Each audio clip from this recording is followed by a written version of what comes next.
Okay.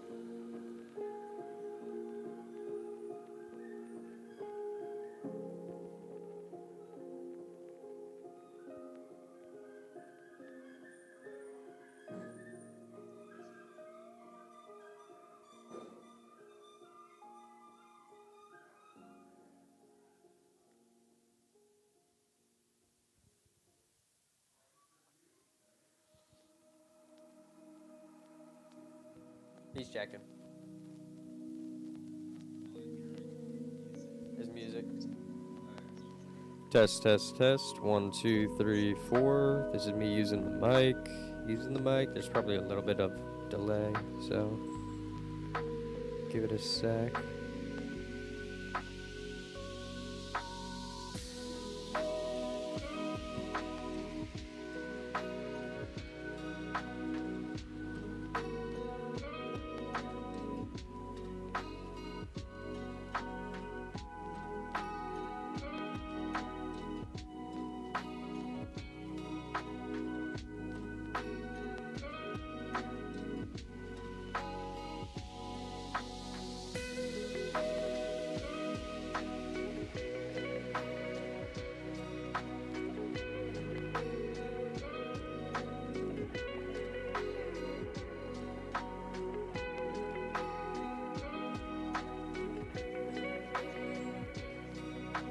Gotcha. Yeah, you said music levels, or you said levels could go up a little bit, but this sounds good.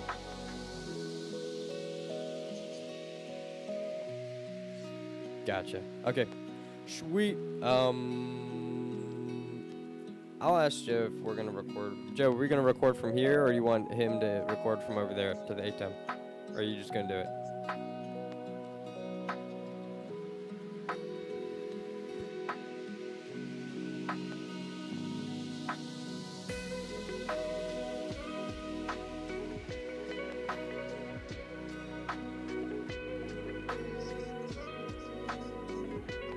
Yeah, you can. Yeah. Here's me testing the mic now with new volume. Okay.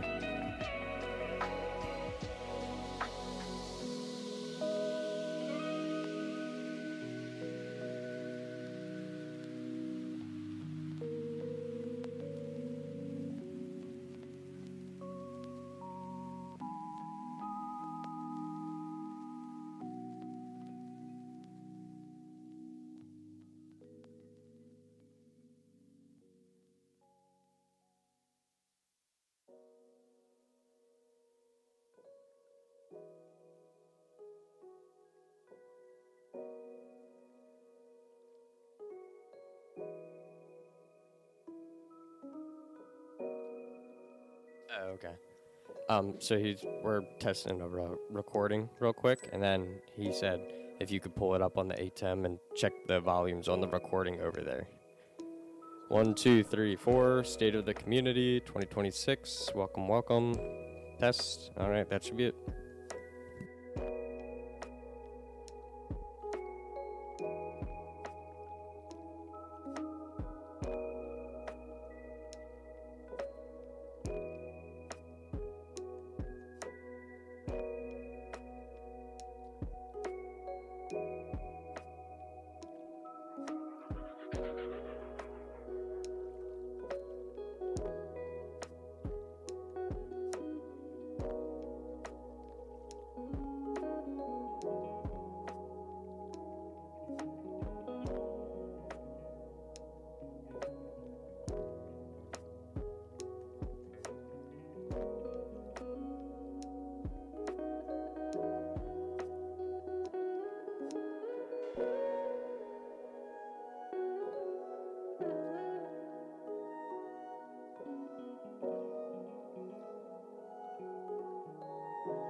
All right, we're recording. 1, 2, 3, 4. Testing the mic volume for the recording. Test, test.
Whoa.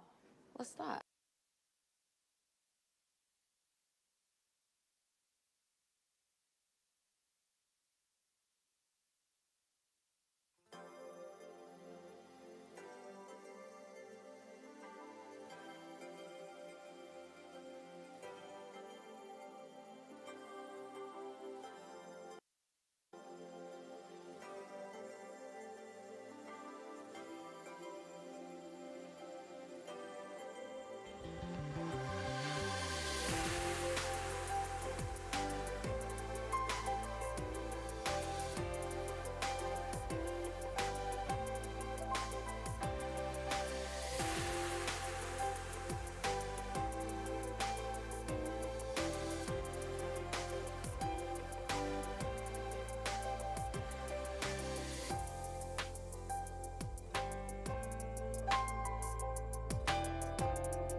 Residents can call transportation to be picked up and or dropped off at the garden plots by having the front desk or using a personal cell phone to call 410 657 3514 using option 2, the pickup line. The pickup/drop-off location at the garden lot is at ZZ Lot, which is employee parking. This is a great service for residents who don't drive and would like to visit the garden area.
Texas Republicans have passed legislation to redraw the state's congressional map. Our democracy is facing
Bet365 is paying.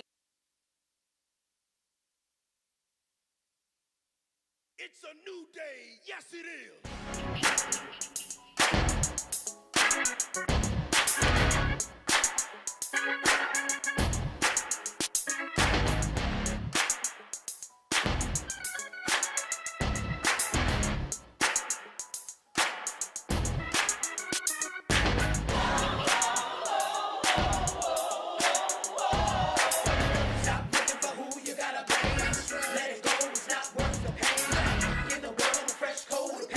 Look in the mirror and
Executive Director Todd Sullivan.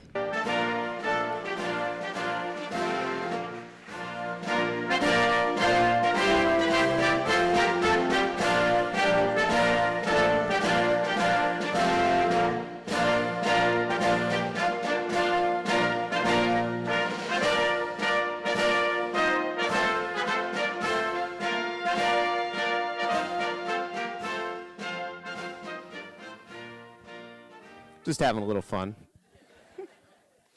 We went to our leadership summit last week in Baltimore when all of the highest of the high of the community or the company would come up. They all had walk-up music, and we thought we should have some walk-up music today. So here we are. But for those watching in TV land, welcome. To those here in the room, welcome to the State of the Community for 2026. I will be your host, Todd Sullivan, and I am the Executive Director.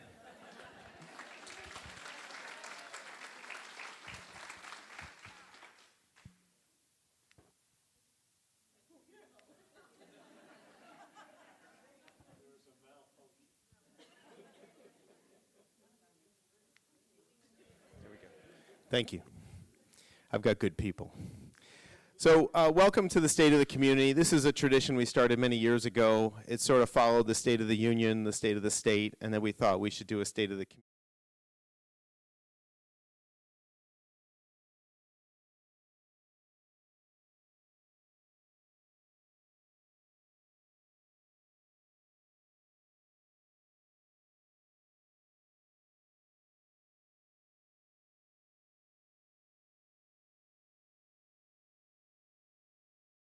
So, and then at the end, as we always do, we'll open up for questions and answers and go from there. But first, I want to just introduce and thank my executive team for being here, our senior leaders that joined us with us today. Thank you to all of them. So much history and so much knowledge and talent here. Anthony Fowler, our General Services Director, been with the company over 30 years. Ron Jeffries, our medical director, and we appreciated more than anything.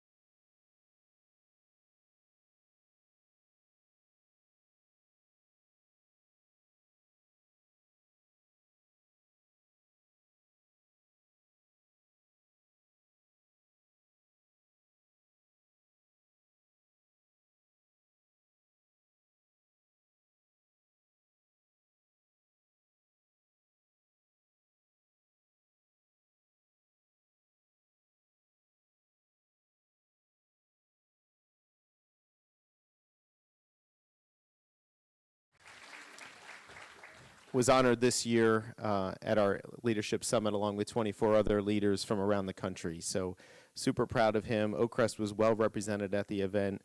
And Joy Kirby and Johnson, our HR director, could not be with us today, but Becky Henderson, our senior HR manager, is here in her place. And Becky works with our dining team very closely and is a wonderful part of the team. So let's start with some look back on 2025. First and foremost, we achieved our 2025 budget, which was nothing short of just incredible work and hard work, learning from the year before, making adjustments. And we did a lot of things last year that we didn't anticipate. We had a lot of maintenance and engineering things that came up that we had to repair and replace. Of course, we continued to renovate elevators last year, and of course that is an ongoing thing. Through February this year, we closed the books in February at 98.6% occupancy, and that is a good thing for everybody. Last year, we had 260 new residents join us here at Oakcrest, and the sales team was no small accomplishment. Their original goal was about 181 settlements. They finished the year at 189. They hosted over 2,000 guests, and just last week, we had 150 people here. All of them were not on the priority list. They came for a financial discussion, and 15 of them joined the priority list, and several others made appointments to follow up with our sales counselors. So the notion of scarcity is getting out into the market. There was about 6 Erickson communities this past year that hit 0 available apartments, and that is unbelievable. The industry-wide occupancy range is somewhere in the high 80s to low 90, and Erickson's average occupancy is around 96%. So we represent a huge chunk of that national average. We made, obviously, lots of capital investment in 25. We renovated 2 elevators. The neighborhood 3 renovation, certainly about $32 million invested in renovating and modernizing our care center, and we are coming down the home stretch of that. As an organization, we maintained a strong bond rating with an A rating. And one of the most incredible accomplishments, and this happened just last month, is that our skilled nursing team finished their annual state survey with a 0 deficiency survey.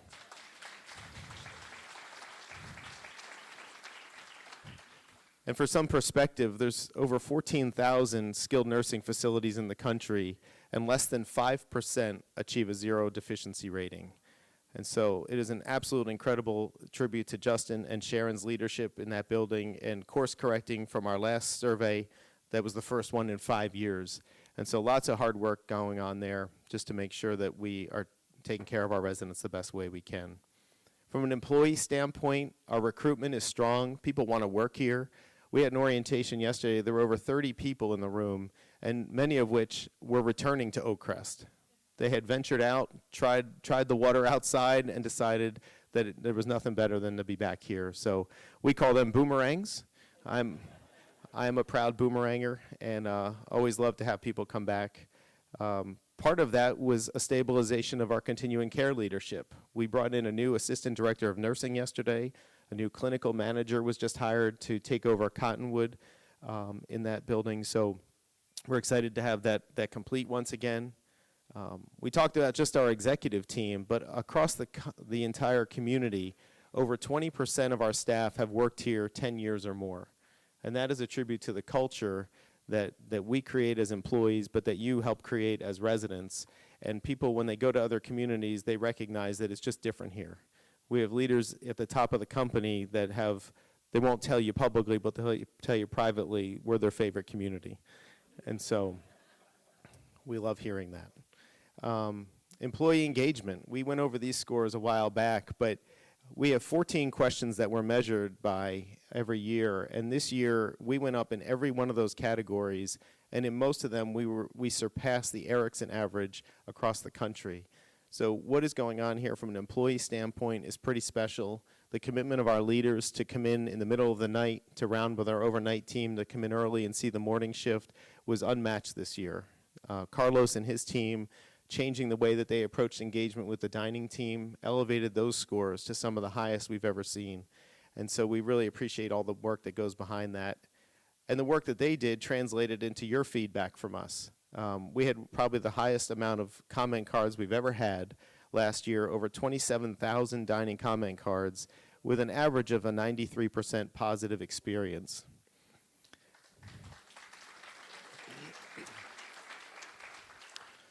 What's nice is on the survey, the resident satisfaction survey, the dining experience is broken down into food and service and all those things, and you're going to see in a few minutes that the team here was almost, I think, #1 in the company for one of those categories, and that is an incredible accomplishment.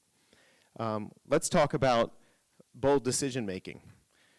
Last year, Robin and Andrew and the fitness team made the decision to stop charging fees for most of our exercise classes, with a commitment to your health and well-being and less about making a buck on the side. And what we saw was classes that used to get 4 people got 50 people, got 54 people, and we had a record participation in our fitness center programs this past year, and this year is starting off just as strong.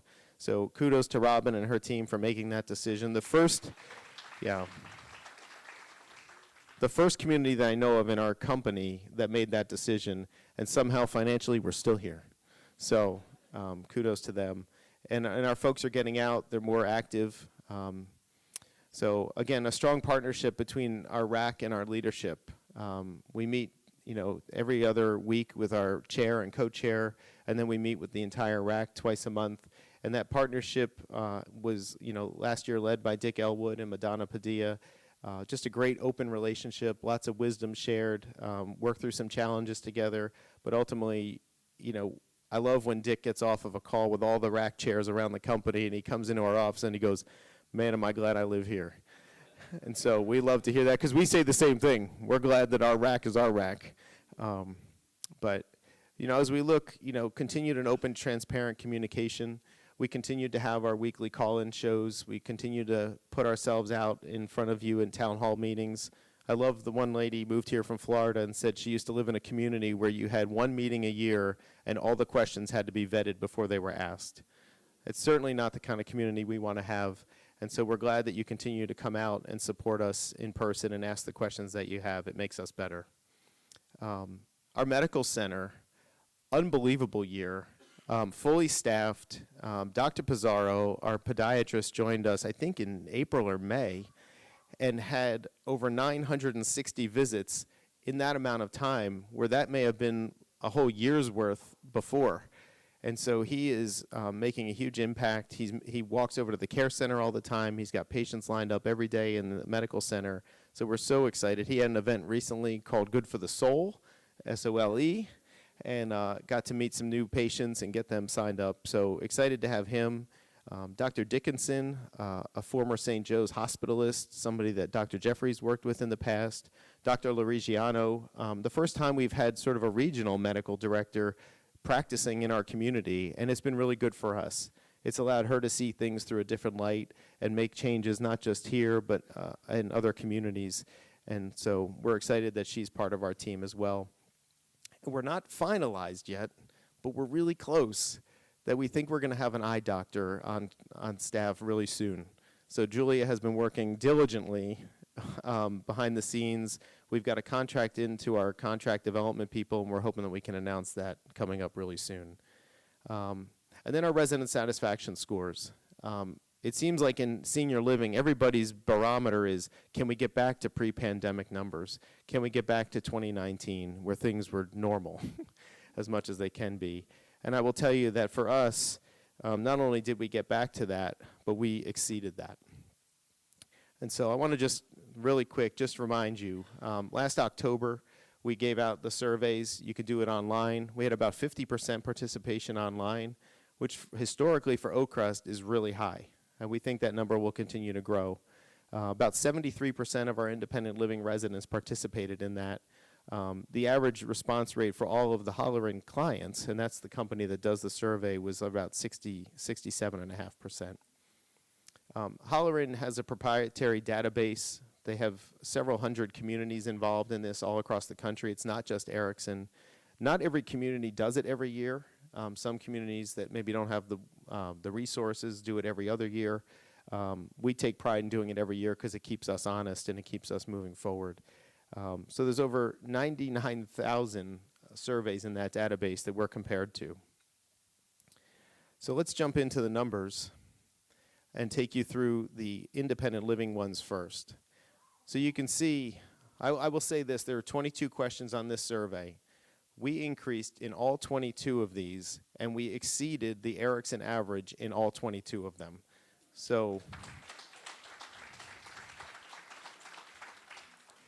I know Mark talked a lot last year, as did Dick and members of the RAC. They really drove home we're not average, and we know that. And we think that that obviously had an impact on our scores, and we appreciate that people thought about it differently. And we thought with that messaging what we would see was people might either sway to the number 2 or sway to the number 4 and give us more feedback, give us comments about why they gave us those scores or what we could do differently. And what we saw was that average almost disappeared. And the number of verbatim comments, the number of pages went down by 30. So either we're doing something really good or people just didn't want to write, but great feedback in those. But you can see overall satisfaction for the community up almost 4 points. The value for price paid, and we have a presentation every year about this, up 4.1%. Responsiveness to inquiries up almost 4%. Safety and security, gosh, we are already in the mid-90s, up to 96.2. The cleanliness of the community also up 4 points. Emergency medical response up 2.5. Timely maintenance response, again, already really great at 93, above the Erickson average. We still went up 2.4. The appearance of the exterior grounds, again, you're at 96. How do you get higher? We went up 1 to 97.2. Quality of transportation, and this is something that Anthony and Brian Schenk, our transportation manager, put a lot of effort in this past year, and it's going to continue. I think the survey was an acknowledgement of that work. We offered more free trips to restaurants, to stores more frequently, and we stopped judging the trip based on ridership. And if people came and needed to go, we took them. So some buses we were full, some we had 3 or 4, but for those people that needed it, the service was there, and we were really proud of that. Staff friendliness. We feel like we're a pretty friendly bunch to begin with. We went up almost 2 points, and we exceed the Erickson average now, which really substantiates the claims that we're better than the other communities in those minds of those leaders. Timeliness of communication, and we know there's always opportunity for us to be better at this, but we went up 2 points, 91.8, again, everything's exceeding the company average. Suitable activities, and this is also a tribute to you. If there's something that you don't see here, you're willing and you're able to start it, and you work with Dana and her team to get new things started. We appreciate you doing that. And then wellness and fitness programs. Again, we had a change of leadership mid-year with Julie retiring and Andrew stepping in, and the team didn't miss a beat there. We brought in a new staff person who had worked at Riderwood, who brought in some new energy and some new ideas, and under Andrew's leadership, they're hitting record numbers for personal training and fitness opportunities, so appreciate that. Welcoming environment, you think if we're friendly, we'd be welcoming, and we are, up almost 3 points. Variety of menu selections, up 6%, up 6 points from 77 to 83. And here, service in the dining room, I think this is the one we were #1 in the company. And so we know, yeah. You know, it started last year, the last couple years with Chef Frank being our staff development coordinator and really revamping the training process for our students. And that has continued with Leslie Ash in the role, and moving Frank into the dining room has helped train the culinarians in a different way, to have a presence in a different way. And so, so kudos to the team for that. The quality of the food up 7. The quality of the overall dining experience up 6.5. And I will say, when we get the results from Holleran, there's always a page that says, here's your 3 top performing scores, here's your 3 lowest performing scores, and here's your areas of opportunity. And I'm proud to say that the dining scores were our lowest in the mid to upper 80s. And in the area where it says areas for opportunity, the survey people said there are no discernible areas of opportunity this year, which we don't buy, but it's good to see on paper. And then another number that has jumped quite a bit over the last couple years is the confidence in your primary care. And a lot of that comes from accessibility to that primary care, and then accessibility of the medical staff. And let me just address, you know, when we read through the comments, let me just say we are not patient first. We are not open 7 days a week. We're not open 24 hours. It was never promised that. We do a lot. We have doctors on staff on call 24 hours. And those numbers are staggering, that 99% of calls after hours are answered in less than 5 minutes, which is remarkable, absolutely remarkable. Responsiveness of the medical center up 4 points. And if you look 2 years ago, the jump is even more incredible. And then the one that we're probably most proud of, and this is where you come in, would you recommend Oakcrest as a great place to live? And 96% said yes. And that's unbelievable. So we thank you for those scores. It's a tip of the hat to the staff. And I will tell you, when we shared these with our leadership team and with the staff at the town halls, you can see the pride that everything that they do matters. Now there's things that are in there that we look at and go, kind of surprised that it was that high, because we feel differently. And there's always areas that we think that we can do better. And when we look at the scores, we hone right in on those things, maybe to a fault. They showed some statistics at this home office event that we went to, and I immediately went up to our chief operating officer, and he just had dots on a graph that said like outstanding, average, not acceptable. And I said, what was that dot that drifted into the unacceptable? And he goes, why aren't you asking about what the top one was? I go, what's the one that we didn't meet the expectation on? That's what we're going to focus on. So anyway, so we move on to assisted living. And again, just really great work by the team here. Overall satisfaction, 86.4, up 4 points from last year. Responsiveness to inquiries, and this is about the presence of the leadership being available to families, up 3 points. Accuracy of billing, our business office partners are here with us today. They work hard to make sure they get it right. Administration accessibility, flat, but still went up. Safety and security, up a point to 90. And then cleanliness of the community, 89, up from 87. The atmosphere of dignity, and this is one of the things we really take pride in, 88.4, right around that company average, up almost 2 points. Encouraging independence, 87. Individualized care plans, up 1.5. Staff friendliness, up 4.5. We're hiring better people, we're keeping better people. Timeliness of communication, so important in the higher levels of care with families, up 7 points. And that is a tribute to our social work team and our leadership in the assisted living building. Suitable activities, we have one of the best activity programs in the company. People are often sent here to see how we do it. We have a bus that services our continuing care. I don't think any other community does that. We take residents for rides. We take them to off-site lunches at times. It gives them some opportunity to get out.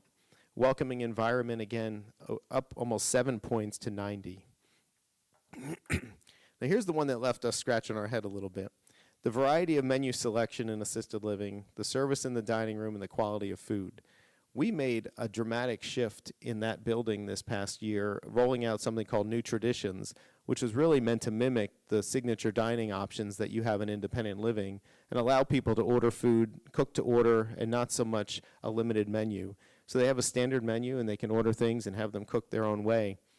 And so we're going to continue to build upon that, and change is hard. Change is hard for people, so we think some of that may have just been the change.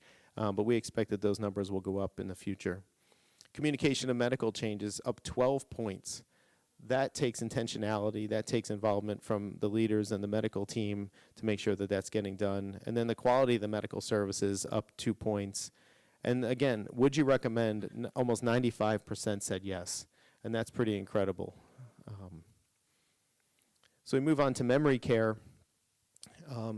Again, overall satisfaction, 93.3. Now to understand, most of these are filled out by families in memory care. Responsiveness to inquiries. Now we had a leadership change there. Mary Miller, who had been our longtime memory care manager, made the leap to independent living, is now our resident services manager. So I would think there's going to be there was a lot of affinity for her in that neighborhood. So learning the new person, building that relationship, that dipped just a little bit. Accuracy of billing, up 8 points, unbelievable. Administration accessibility, again, with the changeover from Mary, there was probably a bit of a drop there. Safety and security, 94. Cleanliness, 77. That's one of those areas, went down a little bit. We're not pleased with that. We had some leadership change in continuing care in housekeeping, and we think that change will see a nice rebound for this year. Again, one of the most important metrics for us, atmosphere of dignity in that environment, up almost 8 points. We are towering above the company average for that, which is no surprise because many times our memory care program is #1 in the company. Encouraging independence, up 6 points. Individualized care plans, up almost 7. Staff friendliness, up 6 to 98. That's unbelievable.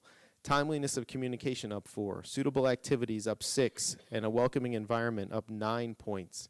And so all of that is during a year of incredible transition where we moved our initial Magnolia Way from the first floor to the third floor. There was a lot of construction going on, a lot of change for that environment and those folks that change is hard for. Variety of menu selections, up 7. Service in the dining room, up 7.6. If you have ever had an opportunity to go to memory care at mealtime, it is one of the best experiences you will have all day. It looks and feels and sounds like an old-time diner. Like people are chirping and they're talking and the plates are clinking and the staff is hustling and bustling. It feels like you went into Alice's Diner. And so I brought my son in one day to help on the weekend, and he loved it. He absolutely loved it. The quality of food, up 3. The communication of medical changes, again, 4 points. When you have a full medical team, it really helps that to be able to have those ongoing conversations. And then the quality of the medical service is up almost 6. And would you recommend for a family member to say this? 97.2% of the time, the answer is yes. Something we're super proud of. And then, again, just another incredible year in skilled nursing. We talked about the survey, 0 deficiencies. These numbers tell that story. So overall satisfaction, and keeping in mind this is a place that nobody wants to go, right?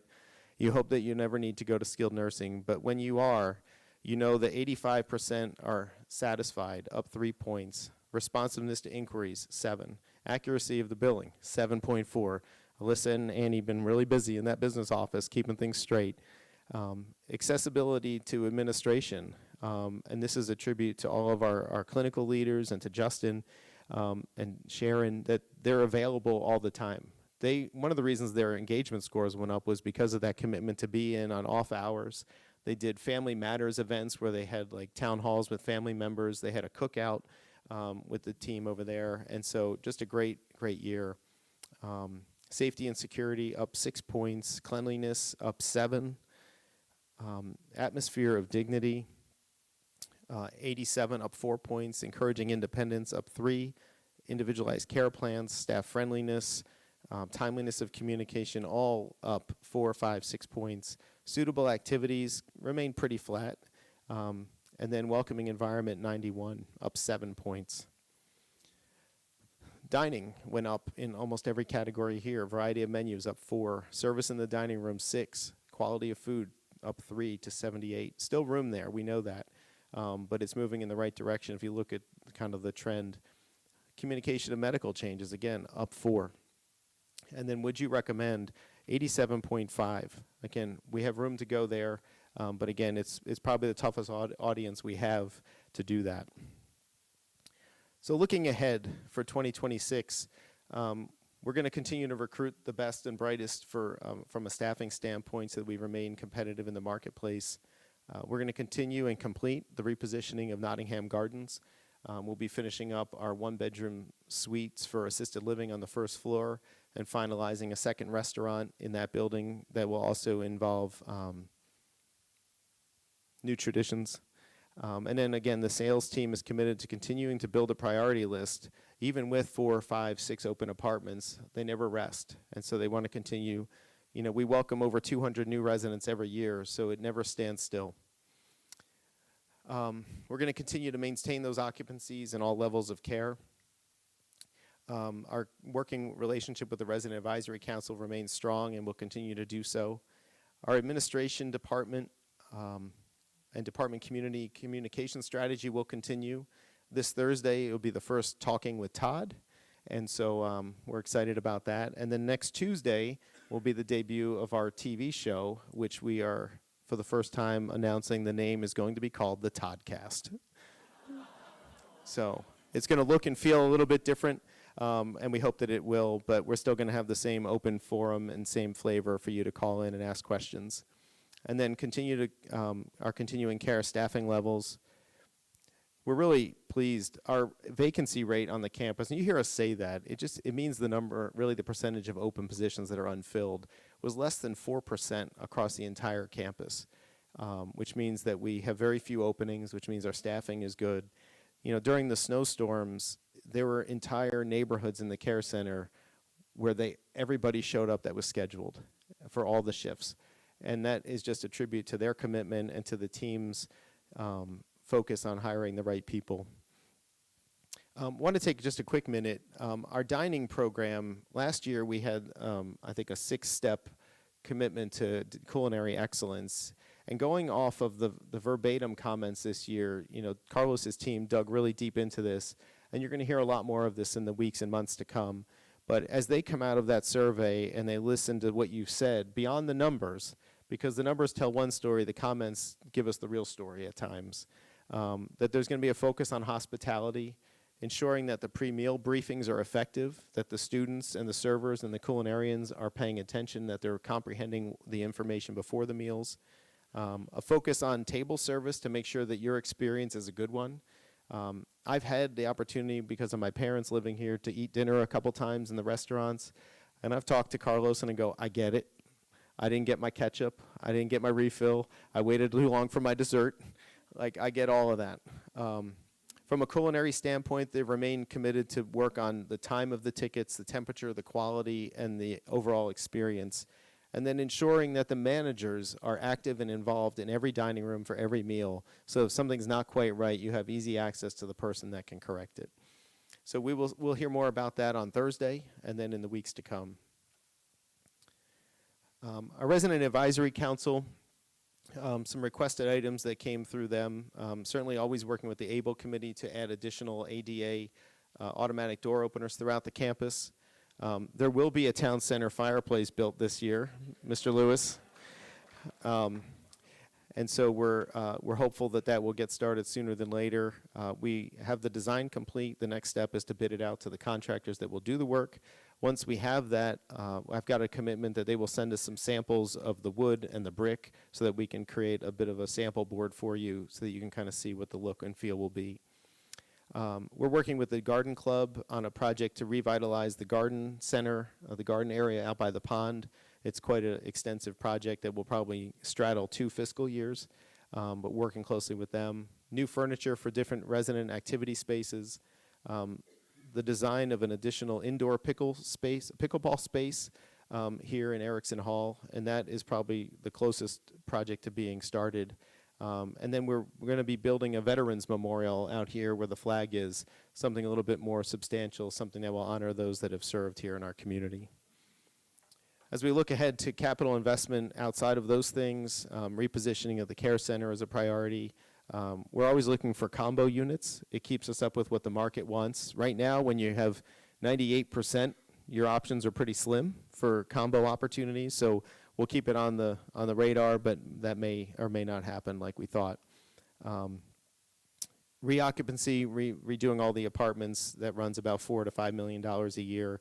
And then ongoing life cycle. We are planning to renovate the Calvert Court elevators this year. We had budgeted for that. We've got a quote for that. Parts will be ordered. Our cooling towers are under repair. There was some pipes that probably have outlived their life, and so we're being proactive there. Grateful to Anthony and the team for getting the air conditioning turned on this week in time for the warm weather. And then we'll be planning for the town center life cycle renovation next year, which will go along with the result of the fireplace being put in. We're going to build everything around it to make it new and fresh, new furniture, things like that. So over almost $21 million invested in our community. We talked about that with some of our guests the other day. The notion of being a not-for-profit, and when we have a good year where maybe we're better than budget, that money doesn't go into somebody's pocket, that it gets reinvested back into our community and into your home. And so that's sort of a look back and a glimpse ahead for the months that lie ahead. And it's clear that the state of our community is strong. Now,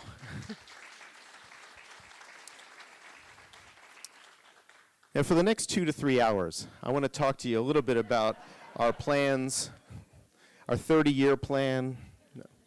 Look, as a community, we are at a time of transition. A few weeks ago, we bid a fond farewell to Mark Rousey, who for nearly 15 years left an indelible mark on this community. And so now as I step into this opportunity, and I do so with great pride, I want to share some of my thoughts on where we go from here as a community, residents and staff together. For some context, I am a child of the 80s, the 1980s. A Gen Xer, as we're known. I was a latchkey kid, and I grew up in an analog world where time was not told by a phone in my pocket, but by the street lights coming on to tell us it was time to go home. As I grew up, I watched the world change around me and the arrival of many new technologies. I knew a world where technology did not control us, and I grew up in a time where a handshake and a handwritten note meant something, and I believe they still do today. Let me be the first to say, from here in my first speech, that I am not Mark Rousey. But like Mark, I do see this job as a vocation and not just a job. Like Mark, I will always make decisions based first and foremost on what is right for our residents, what is best for our residents, and what is best for our team members. Truly what is best for Oak Crest. My good friend and former RAC chair, Diego Merida, once stood up at a town hall meeting and very emphatically said that whether we are staff or residents, that there was only one logo on all of our name badges, and that is Oakcrest. And when we stand together as residents and staff, and not as adversaries, we are a stronger community. I will tell you as I stand here today that we are fallible, that we will make mistakes, and I will make decisions that you may not always agree with, but know that it is always through the lens of what I believe is in our collective best interest. We may not always fix the elevators or dishwashers as fast as you would like, or as quickly as we would like, but I ask that you trust that, I ask for your trust in knowing that our team will strive every day and with every interaction to give you the best life possible. And should we disagree, I will always choose a face-to-face meeting over an angry email or a text message. My door will always be open. I am confident in my ability to step into this position, not simply because I've worked a third of my life for Ericsson, but because of the people that I have sitting here with me. Steve Jobs, the former CEO of Apple, and I think Lee Iacocca also said this, once said that great leaders hire the best people and then they get out of their way. I could not have asked for a better group of people to join me on this journey. I will not be an executive director that goes around my directors. I will trust them and lean on them for guidance and insight and expertise, just as I do with you, our residents. My hope is that our community, that we can rise above the division that permeates the headlines, that we continue to see each other as neighbors and friends and not adversaries, even if you disagree on food, sports, or politics. My expectation is that we will judge a person by the content of their character and not by the fact that they may use a walker or a rollator. You may be that person someday. I ask you to look at people in our community, your neighbors who may have challenges, and look at them with admiration and appreciate them for the courage that they show every day to come out of their apartment and remain an active part of this community. And above all else, that we all assume positive intent from each other, whether we agree and especially when we disagree. I can tell you that no amount of words can summarize how honored I feel to be here. I am humbled and blessed to be standing here before you, and I can't thank you all enough for the outpouring of support and prayers and well wishes that you've showered me with. Awkward. And I can tell by the cards that I receive from you which one CVS sells. But it was one of my favorite. It said sometimes good things happen to the right person at the right time for the right reason. And I appreciate that.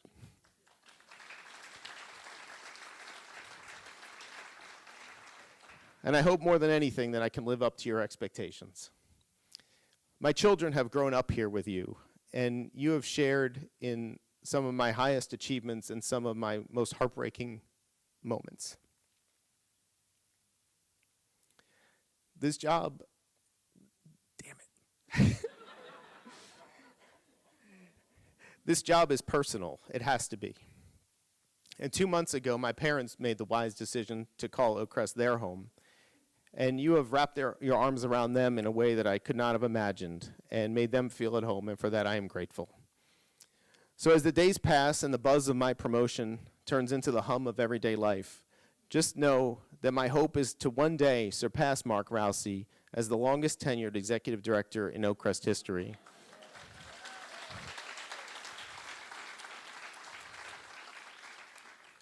And I will tell you, as we've talked about replacing me and we've talked with the leadership of the company, the one common theme is, well, you're going to be here for a long time, so we don't have to worry about that. And so I want you to know that you and I are going to be on this journey for quite a while together, and for that I am grateful.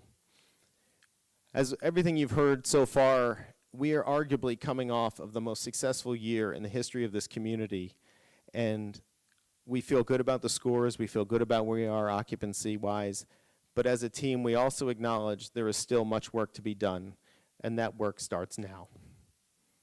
Who has the first question?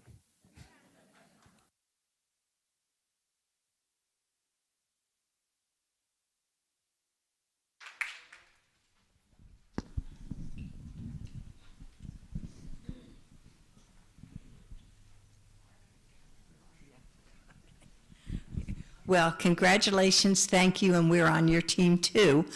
My question is, tell us about the process now for the associate executive director. So the process for hiring the next associate executive director started pretty much right after they announced my hiring. And it's taken a while. You know, Ericsson looks at this position not as who's going to take over for Oakcrest as the AED, but can the person who becomes the AED at Oakcrest become an ED somewhere else? And so it's a much more deep and thoughtful process than we might give to other positions. And so with other things that have come along, Charlestown had an associate executive director move into a regional role right at the same time that we were in our process. So we took our 3 candidates and they went to Charlestown and interviewed at the same time. We got together with Charlestown and we talked about the candidates. And then another person jumped in to the mix. And so it took a little bit longer than we had hoped.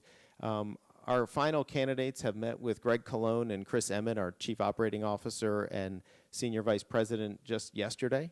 And so we have heard that we may hear something as early as this week. I want you to know that our executive team had the opportunity to sit and interview with all 3 of those candidates and give feedback on them, let them know who we think would be a good fit here and who would help us to continue on the trajectory that we've been on. And so I feel really good about the involvement that we had in the process. In years past, sometimes Mark got a phone call and said, hey, on Thursday, this guy's showing up and he's your AED. And so our company now, and I can't stress this enough, the leadership of Ericsson Senior Living is so relational that the COO greets you with a hug when he sees you after 6 months, and he remembers the personal stuff about you, and they put a priority on that. His challenge to us at this leadership summit was to dream intentionally. It wasn't a business speak, it was inspirational, and then he draws a line and says, but here's my expectations, which we appreciate. So hopefully in the next week or so.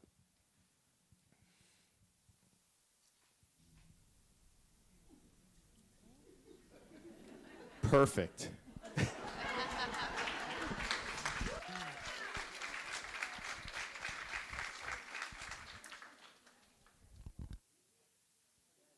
All right. Look, one thing, I'm different than Mark. I don't mind ending the meeting early. So if there are no questions from the crowd in the room, then we will adjourn our State of the Community. And thank you all for being here, for your support, and I look forward to being on this journey with you.